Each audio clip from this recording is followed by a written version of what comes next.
বগুড়ার লক্ষ্মীপুরে জমি নিয়ে বিরোধে জোড়া খুন, গ্রেপ্তার একজন। তথ্য ও ভিডিওচিত্রে মোহাম্মদ তহিদুল ইসলাম, বগুড়া জেলা প্রতিনিধি। সাথে আছি আমি মাহবুবা ইয়াসমিন শম্পা। এখন দেখুন বিস্তারিত। বগুড়ার নবগঠিত মোকামতলা উপজেলায় জমি জমা সংক্রান্ত বিরোধকে কেন্দ্র করে আপন চাচাতো দুই ভাইকে কুপিয়ে হত্যার ঘটনা ঘটেছে। সোমবার 18 মে সকাল 9টার দিকে উপজেলার লক্ষ্মীপুর গ্রামে এই মর্মান্তিক ঘটনা ঘটে।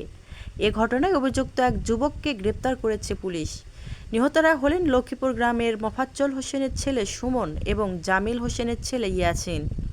তারা সম্পর্কে আপন চাচাতো ভাই। পুলিশ ও স্থানীয় সূত্রে জানা গেছে, নিহতদের চাচা রেজাউল ইসলাম ও তার ছেলে রাহাতের সঙ্গে দীর্ঘদিন ধরে জমি জমা নিয়ে বিরোধ চলছিল। সোমবার সকালে এ বিরোধকে কেন্দ্র করে এক পর্যায়ে পরিস্থিতি রক্তক্ষয়ী সংঘর্ষে রূপ নেয়। সংঘর্ষের সময় ধারালো দেশীয় অস্ত্রের আঘাতে সুমন ও ইয়াসিন গুরুতর আহত হন। ঘটনাস্থলেই ইয়াসিনের মৃত্যু হয়। পরে আশঙ্কাজনক অবস্থায় সুমনকে উদ্ধার করে বগুড়া শহীদ জিয়াউর রহমান মেডিকেল কলেজ হাসপাতালে নেওয়া হলে চিকিৎসাধীন অবস্থায় তিনিও মারা যান। ঘটনার পরপরই পুলিশ অভিযান চালিয়ে অভিযুক্ত এক যুবককে গ্রেপ্তার করেন। এলাকায় অতিরিক্ত পুলিশ মোতায়েন করা হয়েছে। এই ঘটনার মামলার প্রস্তুতি চলছে বলে জানিয়েছেন পুলিশ। তার নাম কি? তার বাবার নাম? তার বাবার নাম? তার বাড়ি কোথায়? এখানে? তার বাড়ি এখানে? তার বাড়ি এখানে?